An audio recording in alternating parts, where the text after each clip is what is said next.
Hello, good morning friends. तर मी आलेली आहे नाशिकला. बहिणीचे एंगेजमेंट आहे. आम्ही निघालेलो होतो मेहंदीचे कोन घेण्यासाठी. मेहंदीचे कोन घेऊन झाल्यानंतर आम्ही गेलो मेकअप आर्टिस्टकडे. मेकअप कसा हवा आहे, काय हवा आहे, कसं करणार आहे ते सगळं विचारण्यासाठी आम्ही गेलो मेकअप आर्टिस्टकडे. आणि त्यांना विचारल्यानंतर आम्ही गेलो नाशिकमध्ये मेन रोड हे आपल्या नाशिकमध्ये सर्वात फेमस आहे. सर्वांना कपडे खरेदी सर्व होलसेलमध्ये पाहिजे असेल तर आपण कुठे जातो तर मेन रोडला गेल्यानंतर आम्हाला ज्वेलरी, बँगल्स सर्व काही घ्यायचं होतं.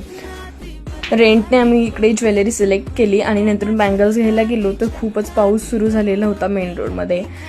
खूप जोरात पाऊस आला. त्यानंतर आम्ही तसंच बँगल्स ज्या आहेत त्या सिलेक्ट केल्या आणि अशा प्रकारे आम्ही मम्मी आणि दोघी बहिणी चौघींना अशा बँगल्स आम्ही घेतल्या. आणि बघतो तर काय तेवढ्यात खूप जोरात पाऊसही सुरू झालेला होता आणि पाणी वाहायला सुरुवात झाली. त्यानंतर आम्ही इयरिंग्स घ्यायला गेलो आणि खूप छान इयरिंग्स घेतला. ते घेतल्यानंतर आम्ही निघालो परत आमच्या नाशिक रोडला आलो. त्यानंतर नाशिक रोडला आल्यानंतर इकडे होलसेल दुकान आहे. तुम्हाला जर ज्वेलरी काहीही वस्तू मेकअपच्या घ्यायच्या असेल तर होलसेल दुकान आहे. तिकडे आम्ही आलो आणि घेतलं. ते सर्व झाल्यानंतर घरी आलो. भेटूया नेक्स्ट पार्ट.